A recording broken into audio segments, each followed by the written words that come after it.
કરીશું મનુષ્ય હૃદય. હૃદય છે એ પંપ જેવું કાર્ય કરે છે અને ટ્રાન્સપોર્ટેશન માટેનું મહત્વનું અંગ છે. ટ્રાન્સપોર્ટેશનની વાત કરીએ આપણે તો અહીંયા આપણે જોઈએ કે ભાઈ ત્રણ વસ્તુ બરાબર છે, જે આપણે વાત કરી પ્રમાણે રુધિર, બીજું રુધિર વાહિની, એના વિશે પણ આપણે ભણી ગયા. અને હવે આવશે હૃદય. હૃદય છે એ આપણા શરીર માટે જે પરિવહન માટેનું મુખ્ય અંગ છે અને દરેક વ્યક્તિનું હૃદય કેવડું હોય છે બરાબર છે. તો અત્યારે આપણે ચર્ચા કરવાની છે મનુષ્ય હૃદય વિશે. મનુષ્ય હૃદય, તો પેલા તો હૃદય છે એનું આપણે સ્થાન જોઈ લઈએ ક્યાં છે. તો હૃદયનું સ્થાન બરાબર છે, આપણે ખબર છે કે ભાઈ અહીંયા બે ફેફસા હોય છે. ફેફસા વિશે વાત કરી દીધી આપણે કે જે ઉરસ ને જે પેટનો ભાગ છે એનો ઉદર કહેવાય. ઉરસ અને ઉદર. તો ઉરસની અંદર ફેફસા છે, બે ફેફસાની વચ્ચે સેજ ડાબી બાજુ આવેલું હોય છે. અને કેવડું હોય છે તો કદ એની જે વ્યક્તિ છે એના મુઠ્ઠી જેવડું હોય છે અને આકાર એનો કેવો છે? શંકુ. તો સ્થાન, કદ અને આકાર વિશે વાત કરીએ આપણે તો હૃદયનું સ્થાન છે ક્યાં હોય છે? તો બે ફેફસાની વચ્ચે ડાબી બાજુએ. ત્યાર પછી આપણે વાત કરીએ કે એના આકારની વાત કરીએ તો આકાર કેવો છે એનો? શંકુ આકાર છે કે ઉપરથી છે એ પહોળો છે, નીચેથી કેવો છે? સાંકડો છે. ત્યાર પછી વાત કરીએ કે ભાઈ એનું કદ કેટલું હોય છે તો કદ કેવડું હોય છે? તો ભાઈ એની મુઠ્ઠી જેવડું હોય છે. જે વ્યક્તિ હોય એના મુઠ્ઠી જેવડું હોય છે. નાનું બાળક હોય તો નાનું બાળક કેવું સરસ મજાનું મુઠ્ઠું વાળીને આમ સૂતું હોય તો અમને ખ્યાલ આવે કે એનું હાર્ડ કેવડું હશે? નાનું હશે. જેમ જેમ એના શરીરનો વિકાસ થતો જાય એમ એનું કદ વધતું જાય તો ટ્રાન્સપોર્ટેશન સિસ્ટમ છે એ વધતું જાય. એનું હાર્ડ પણ એના શરીરની સાથે એ વિકસિત બનતું જાય છે અને એ છેવટે બરાબર છે એના મુઠ્ઠી જેવડા કદ જેવડું એ બને છે બરાબર છે મિત્રો. તો હવે વાત કરી કે ભાઈ કઈ રીતે બ્લડ સર્ક્યુલેશન થાય છે.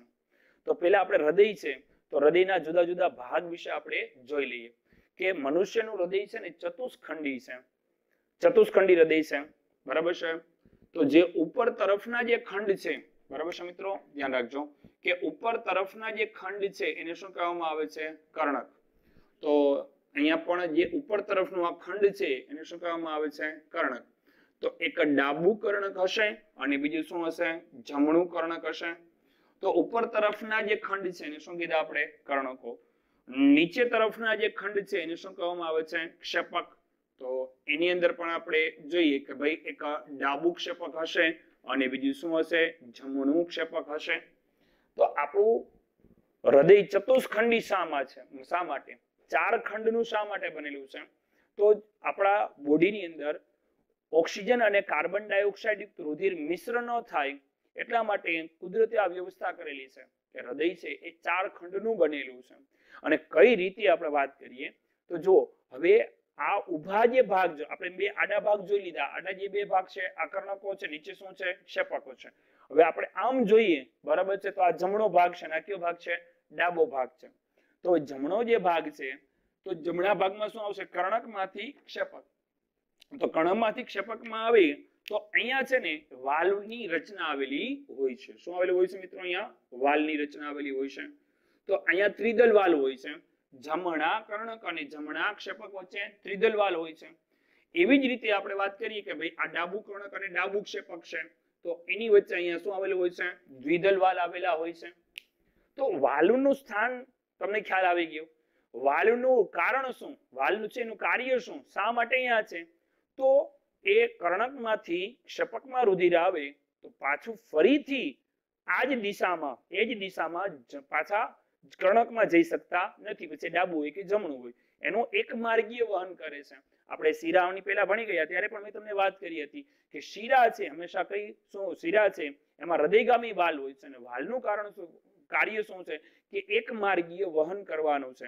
એક જ દિશામાં છે રુધિરને ધકેલે છે. ચાલો મિત્રો હવે સ્ટાર્ટ કરીએ કે હવે હું તમને એમ કહું છું કે ભાઈ આપણે વાત કરીએ. જો હવે અહીંયા આ જે ભાગ છે આટલા ભાગ તમે સમજી ગયા છો કે 4 ખંડમાં વહેંચાયેલું છે, કણકો છે, ક્ષેપકો છે, વાલની રચના છે. હવે રુધિરનું પરિવહન, તો આપણા બોડીની અંદર જો સ્ટાર્ટ ક્યાંથી કરું છું સમજજો, આખું સર્ક્યુલેશન આવશે. હું એમ કહું કે મારા બોડીની અંદર ઓક્સિજન પહોંચી ગયું છે અને અશુદ્ધ રુધિર એટલે કે ઓક્સિજન વિહીન રુધિર, કાર્બન ડાયોક્સાઇડ રુધિર ક્યાં આવે છે? હૃદયમાં આવે છે. બરાબર છે મિત્રો? તો હું અહીંયાથી સ્ટાર્ટ કરું છું, તો હૃદયમાં આવે છે. સમજો, અહીંયા કાર્બન ડાયોક્સાઇડ રુધિર છે. તો વિચાર કરો, તો આ જે શીરા છે, બરાબર છે, આને નામ શું આપશું આપણે? તો તમે કહો સર હૃદયમાં આવે છે, તો આપણે એને શું કહેશું? શીરા. અને મોટી છે, બરાબર છે, એટલે આપણે શું કહેશું એને? મહા. અને આગળના ભાગે છે એટલે આપણે એને શું કહેશું? અગ્ર. તો નામ શું બન્યું એનું? અગ્ર મહાશિરા.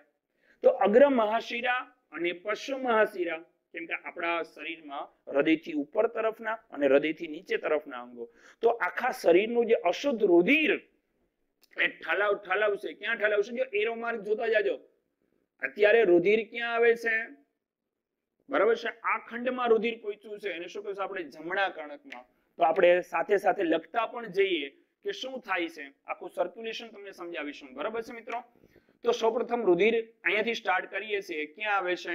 જમણા કર્ણકમાં. ક્યાં આવે છે મિત્રો? જમણા કર્ણકમાં. તો જમણા કર્ણકમાંથી બ્લડ, હવે બ્લડ ને ક્યાં પહોંચાડવાનું છે? પાછું નીચે આવશે.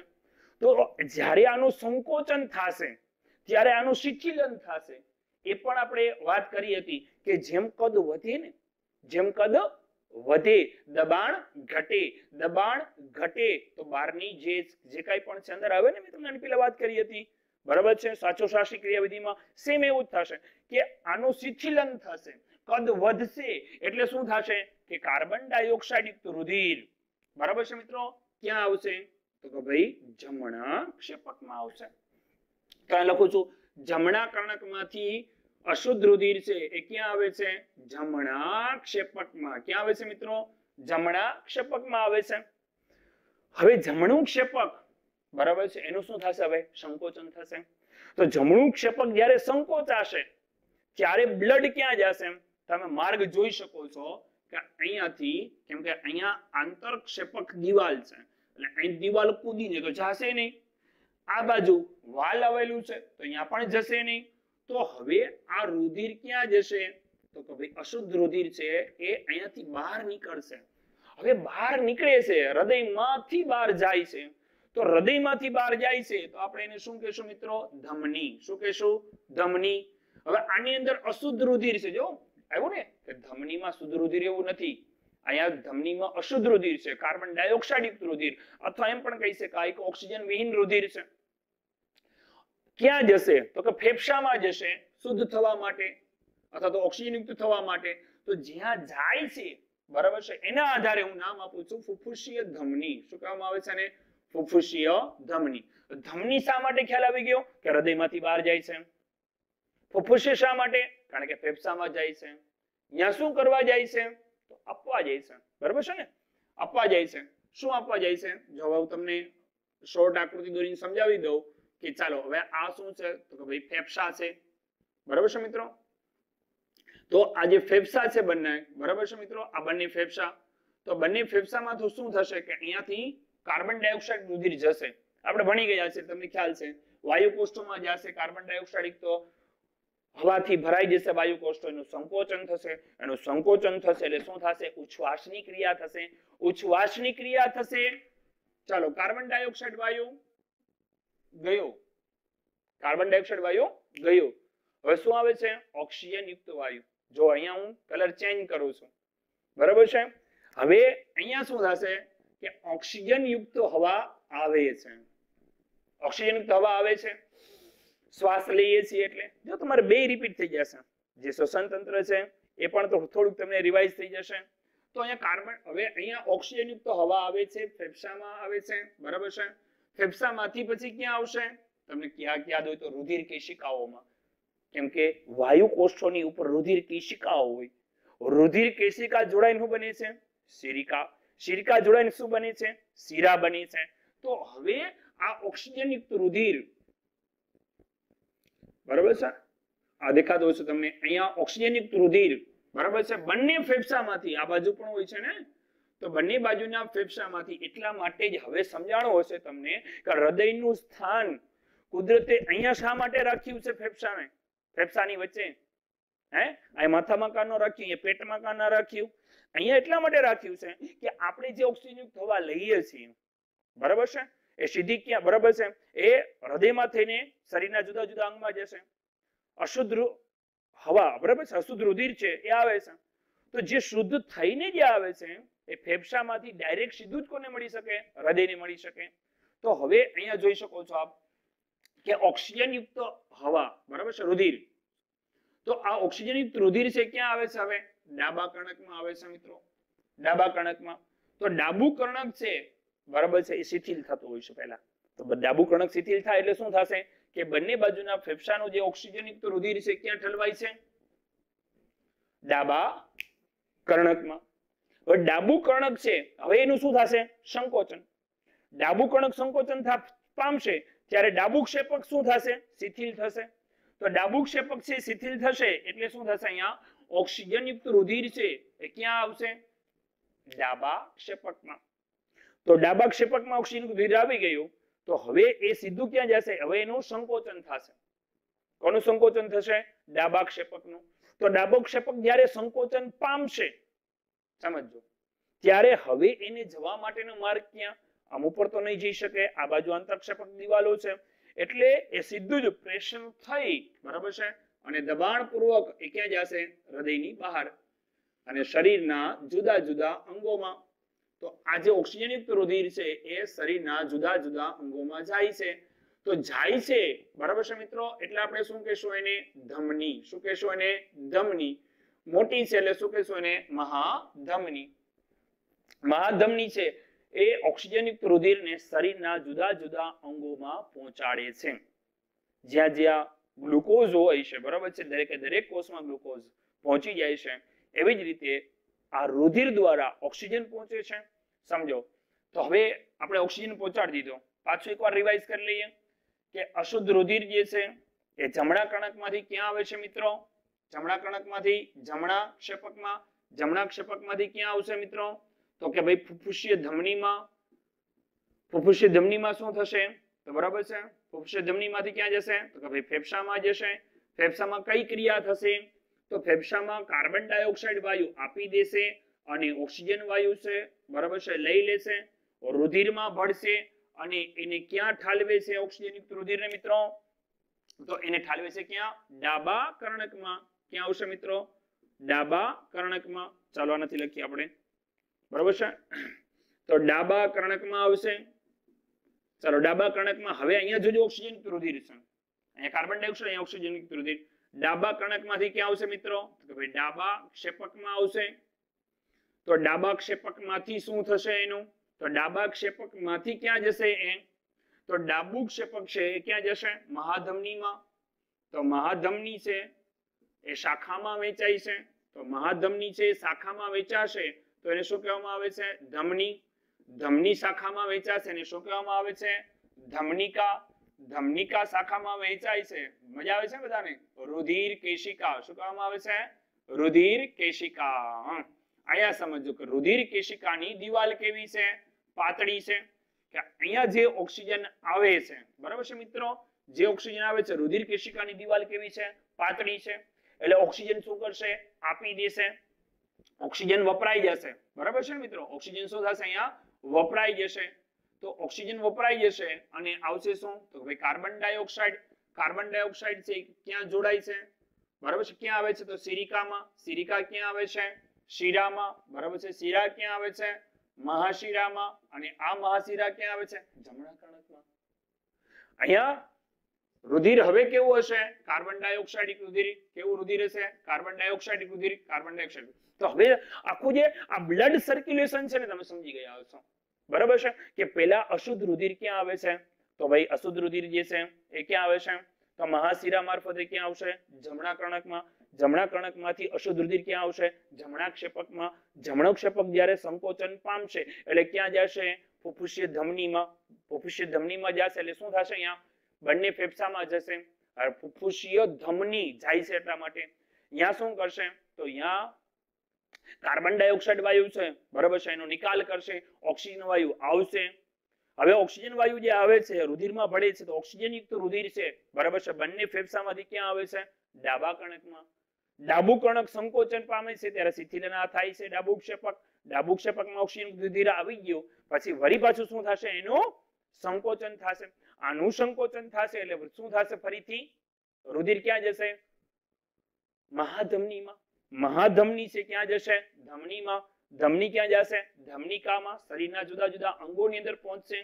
ધમનિકા પેશીકોષોમાં પ્રવેશી રુધિર કેશિકામાં. દિવાલ પાતળી છે, દ્રવ્યોની આપલે કરશે, ઓક્સિજન આપી દેશે. કાર્બન ડાયોક્સાઇડ છે રુધિર કેશિકામાં ક્યાં જશે? રુધિર કેશિકા જોડાઈને શું બને છે? શિરિકા. શિરિકા જોડાઈને શું બને છે? શિરા. શિરા જોડાઈને શું બને છે? મહાશિરા. વળી પાછું રુધિરને ક્યાં ઠાલવે છે? આવી ગયું. એટલે કે આખો જે આ ક્રમ છે ને એ કન્ટિન્યુઅસ ચાલુ રહે છે, અવિરતપણે. આપણો જન્મ થયો અત્યારે મરીએ ને, બરાબર છે, ત્યાં સુધી મૃત થાય ત્યાં સુધી આ સર્ક્યુલેશન સતત ચાલુ જ રહે છે, બરાબર. આખું બ્લડ સર્ક્યુલેશન તમને સમજાઈ ગયું હશે. હવે હું તમને એમ સમજાવું કે હાર્ટ બીટિંગ કેવી રીતે થાય છે, સમજો. હવે તમને આ રુધિર વાહિની, આખું બ્લડ સર્ક્યુલેશન કેવી રીતે થાય છે તમને સમજાઈ ગયું હશે. હવે જોઈએ આપણે કે અહીંયા આ બંને શું છે? કર્ણકો છે. હવે તમને ખ્યાલ હશે કે ભાઈ જમણા કણકમાં રુધિર ક્યાંથી આવે છે? તો શરીરના જુદા જુદા ભાગોમાંથી આવે છે, અશુદ્ધ રુધિર આવે છે. તો ડાબા કણકમાં રુધિર ક્યાંથી આવે છે? હવે આપણે આમ સમજીએ. પેલા આખું આપણે સર્ક્યુલેશન સમજી ગયા. હવે આપણે શું સમજવાનું છે કે ભાઈ એક એક પાર્ટ સમજવાનું છે. કે હવે હું તમને એમ કહું છું કે આ સમજો કે આજે મારો હાથ છે એ શું છે? જમણું કણક છે. આજે મારો હાથ છે એ શું છે? ડાબુ કણક છે. તો સમજો પેલા મિત્રો કે બંનેમાં બ્લડ એક સાથે પેલા આવશે. બંનેમાં બ્લડ આવશે. બંને પેલા ચારે ચાર જે ખંડ છે એ વિસ્તરણ પામેલા હોય છે. તો પેલા બંનેમાં બ્લડ આવે છે. તો જમણા કણક જે છે એની અંદર બ્લડ કેવું આવશે? અશુદ્ધ રુધિર આવશે. ક્યાંથી આવશે? મહાશિરા દ્વારા, શરીરના જુદા જુદા અંગોમાંથી. એ જ સમયે એ જ ટાઈમે, બરાબર છે, ક્યાંથી રુધિર આવશે? તો ફેફસામાંથી આવશે. ફેફસામાંથી શું આવશે? શુદ્ધ રુધિર આવશે, ઓક્સિજન યુક્ત રુધિર આવશે. ક્યાં ઠલવાશે? તો કે ડાબા કણકમાં. સમજાય ગયું મિત્રો? તો બંનેમાં એક સાથે બ્લડ આવે. પછી શું થાય ખબર છે? બંનેનું સંકોચન થાય. બંનેનું સંકોચન થાય ને મિત્રો, એટલે કોનું સંકોચન થયું? બંને કણકોનું. તો બંને કણકોનું જ્યારે સંકોચન થાય તો શું થશે? ખ્યાલ છે કે આનું બ્લડ નીચે આવશે આના ક્ષેપકમાં, આનું બ્લડ છે આના ક્ષેપકમાં નીચે આવશે. તો શું થયું હવે કે જ્યારે સંકોચન થયું, સમજો કે જમણા કણકની અંદર કેવું રુધિર છે? અશુદ્ધ રુધિર, કાર્બન ડાયોક્સાઇડ રુધિર. ક્યાં આવશે? જમણા ક્ષેપકમાં. એવી જ રીતે શુદ્ધ રુધિર ડાબા કણકમાંથી ક્યાં આવશે? ડાબા ક્ષેપકમાં. તો હવે રુધિર ક્યાં છે? ક્ષેપકોમાં. બંને ક્ષેપકોમાં, ખાલી ક્ષેપક નહીં, બંને ક્ષેપકોમાં. હવે શું થશે? બંને ક્ષેપકો એક સાથે સંકોચાશે. બંને ક્ષેપકો એક સાથે સંકોચાય, આ બંને ક્ષેપકો એક સાથે સંકોચાશે તો શું થશે કે જમણા કર્ણકનું રુધિર કેવું છે? અશુદ્ધ રુધિર. તો એ ક્યાં જશે? બરાબર, જમણા કર્ણક રુધિર ક્યાં જશે? બંને ફેફસામાં શુદ્ધ થવા માટે. એવી જ રીતે ડાબા ક્ષેપકનું શુદ્ધ રુધિર ક્યાં જશે? તો મહાધમનીમાંથી શરીરના જુદા જુદા અંગોમાં જશે. તો અહીંયા જે બીટિંગ, હાર્ટ બીટિંગ છે કેવું છે? આવું નથી આવી રીતે નથી થતું.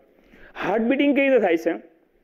ઉપરના સમજો કે આ બંને કર્ણકો છે, આ બંને ક્ષેપકો છે.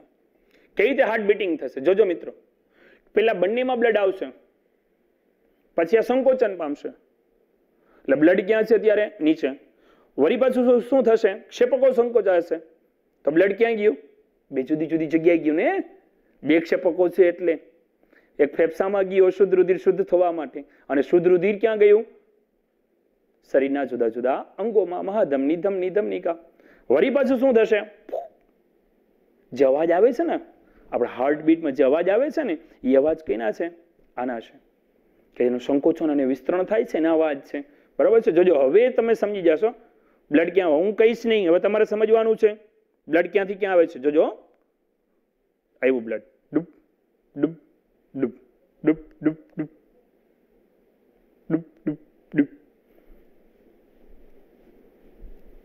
આ રીતે છે, tick tick tick tick tick tick, આવી રીતે નથી થતું. એટલે આ જે હાર્ટ બીટિંગ છે, બરાબર છે મિત્રો, એને કારણે શું થશે કે આખા આપણે જે અવિરતપણે લયબદ્ધ રીતે આનું સતત અને સતત સંકોચન શિથિલન ચાલુ હોય છે, બરાબર છે. હવે આપણા શરીરની અંદર જે રુધિરની જે જરૂરિયાત છે એ આપણે પહોંચાડી દીધું, બરાબર છે. તમને જાણીને નવાઈ લાગશે મિત્રો કે આપણું જે આ પંપ છે ને, હૃદય કેવડું છે, આવડું છે, મારું આટલું છે, આવડું હૃદય છે. આટલું જે હૃદય છે, બરાબર છે, એમાં કેટલું બ્લડ છે એ સર્ક્યુલેટ કરે છે, કેટલું રુધિરને પંપ કરે છે પર ડે 7,500 લીટર, 7,500 લીટર છે એ બ્લડને છે ને એ આપણા હૃદયમાંથી છે ને એ પમ્પિંગ થતું હોય છે. એમ આખા જીવનમાં જુઓ ને તો 16 કરોડ લીટર, કેટલું, 16 કરોડ લીટર. એમ સમજો ને કે કોઈ એક નળ છે ને, બરાબર, સામાન્ય નળ હોય ને એ તમે ખુલ્લો મૂકી દો 45 વર્ષ સુધી.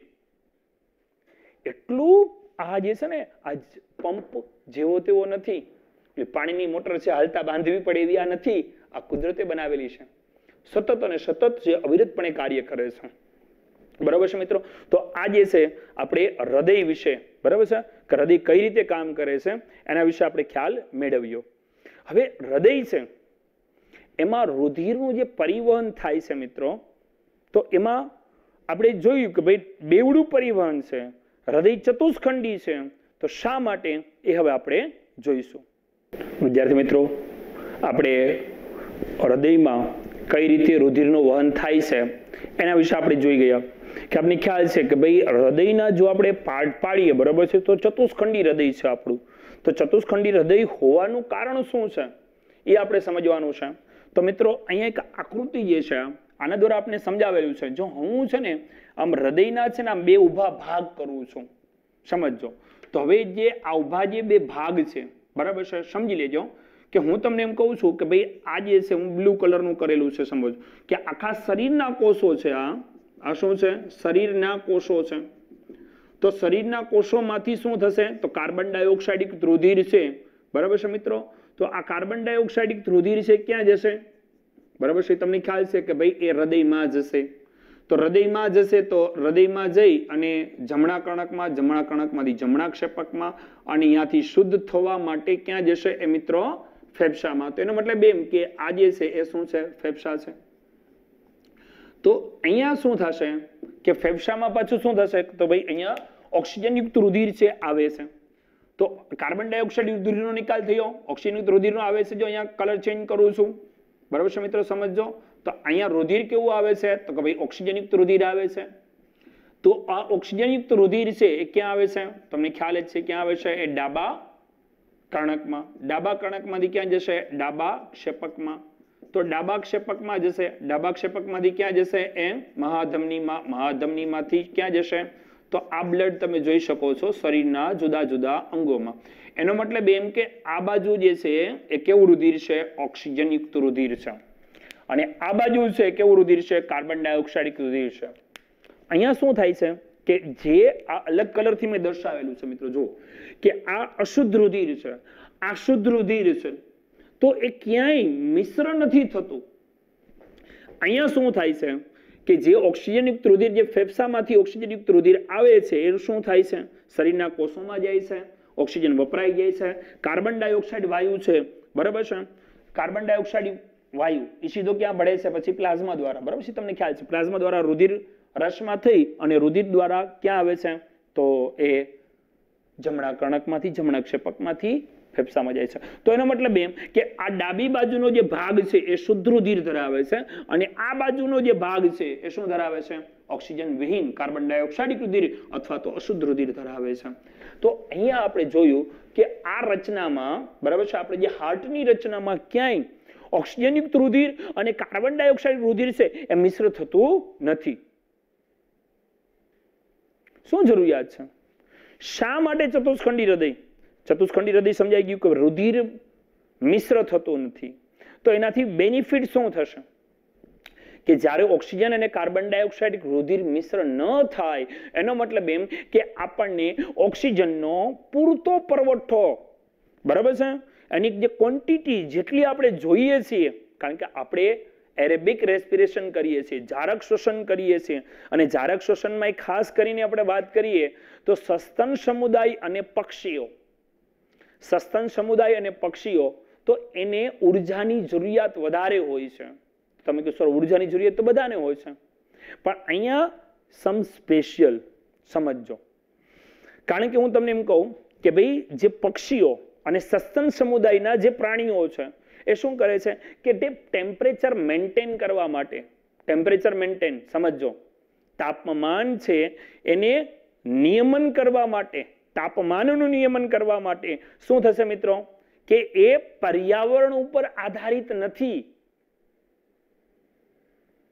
પર્યાવરણ ઉપર આધારિત નથી. એ સમજાવું તમને હું કે ભાઈ સપોઝ દાખલા તરીકે એમ કહું કે ભાઈ અત્યારે જે છે, સપોઝ હું તમને એમ કહું કે ચાલો અત્યારે ઉનાળો છે તો બહારનું ટેમ્પરેચર છે નિયર અબાઉટ છે એ 38 છે અથવા તો 41 છે, તો શું મારા અંદરનું જે બ્લડ છે એ 41 ટેમ્પરેચરે ઉકળવા લાગે છે?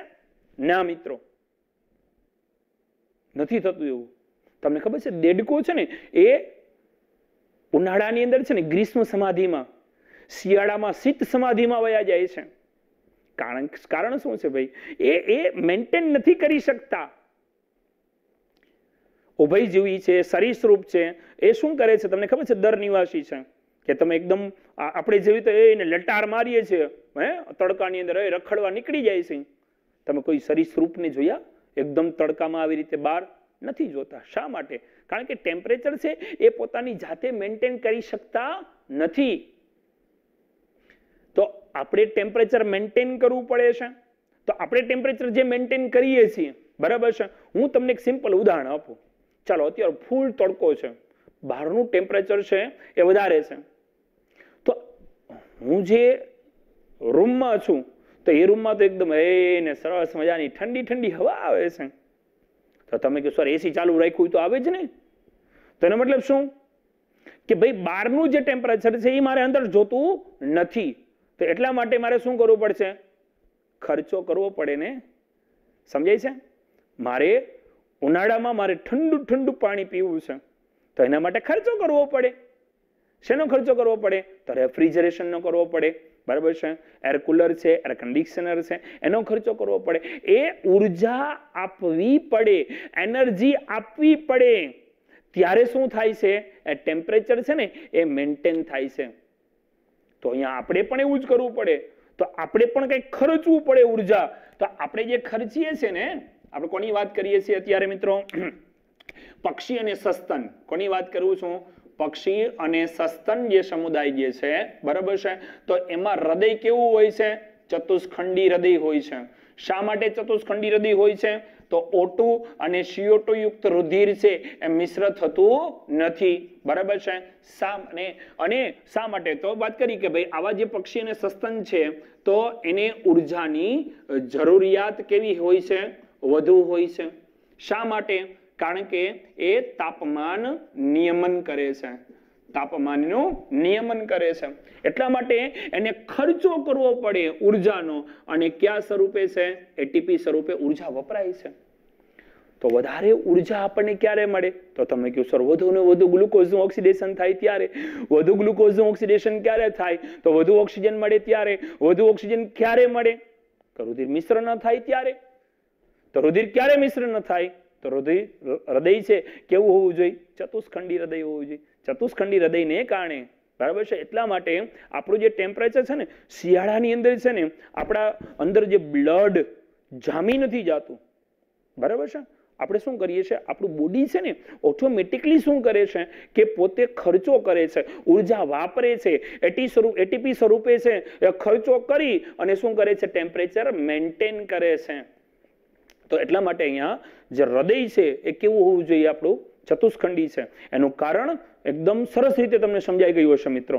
તો વાત કરીએ કે ભાઈ કે જે સરીસૃપ અને ઉભયજીવી, એની પણ મેં તમને વાત કરી હમણાં, બરાબર છે. કે સરીસૃપ અને ઉભયજીવી છે તો એમાં ત્રિખંડી હૃદય હોય છે. કેવું હોય છે?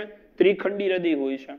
કે એમાં છે કે ભાઈ O2 અને CO2 યુક્ત રુધિર મિશ્ર થવાની જે સંભાવના છે એમાં થોડી ઘણી રહેલી છે અને એ સહન કરી શકે છે. શા માટે? કારણ કે એ તો શીત સમાધિમાં વયા જશે, ગ્રીષ્મ સમાધિમાં વયા જશે, તો એને એટલી બધી એનર્જીની જરૂર નથી. બરાબર છે? કારણ કે જે ટેમ્પરેચર જે પર્યાવરણનું છે એને એ શું થાય છે, એ જુદી જુદી રીતે એ અનુકૂલિત થવાનો પ્રયત્ન કરે છે. આપણે તો એને મજાના શું કરવું હોય ભાઈ, તડકામાં રખડવું હોય ને શિયાળામાં ટાઈડમાં રખડવું હોય, સસ્તન સમુદાય બધા આવી જાય પછી એમાં. બરાબર છે? પક્ષીઓ પણ તમે જુઓ છો કે એ તો કોઈ જગ્યાએ કે અંદર બહુ ઊંડે ઊંડે તો જઈ શકતા નથી, એટલા માટે એને પણ ઉર્જાની જરૂરિયાત વધારે છે. બરાબર છે મિત્રો? તો અહીંયા સરીસૃપ અને ઉભયજીવીમાં ત્રિખંડી હૃદય હોય છે. બરાબર છે? એ O2 અને CO2 યુક્ત રુધિર મિશ્ર થવાની જે ક્રિયા છે, સંભાવના છે, એને સહન કરી શકે છે. અને હું તમને મત્સ્યની વાત કરું, બરાબર છે, મત્સ્ય એટલે કે માછલી, બરાબર છે, તો એની અંદર તો દ્વિખંડી હૃદય હોય છે. કેવું હોય છે? દ્વિખંડી હૃદય ધરાવે છે. દ્વિખંડી હૃદય ધરાવે છે. તો એની અંદર જે બ્લડ સર્ક્યુલેશન છે ને એ એક જ વખત થાય. સર્ક્યુલેશન મતલબ એમ કે આપણે કેમ બે વખત રુધિર આવે છે, બરાબર છે, હૃદયમાં બેવડું પરિવહન થાય છે.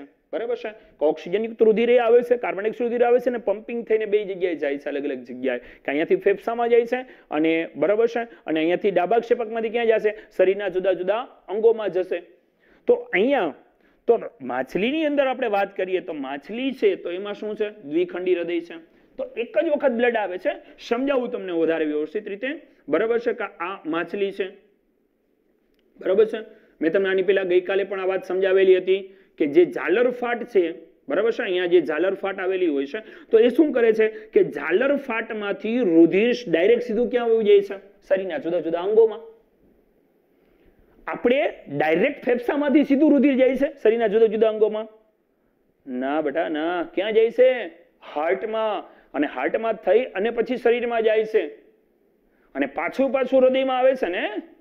તો અહીંયા શું થયું કે એક જ વખત, બરાબર, ઝાલર ફાટમાંથી ઓક્સિજન રુધિર શરીરના જુદા જુદા અંગોમાં જાય, પછી હૃદયમાં આવે છે કાર્બન ડાયોક્સાઇડ રુધિર, અને પછી અહીંયાથી, બરાબર છે, પાછું ઝાલર ફાટમાંથી બહાર નીકળી જાય છે. તો અહીંયા જે છે, બરાબર છે, કે અહીંયા બેવડું પરિવહન જોવા મળતું નથી. માત્ર એક જ વખત, બરાબર છે, એક જ વખત રુધિર છે એ ક્યાં આવે છે? હૃદયમાં આવે છે.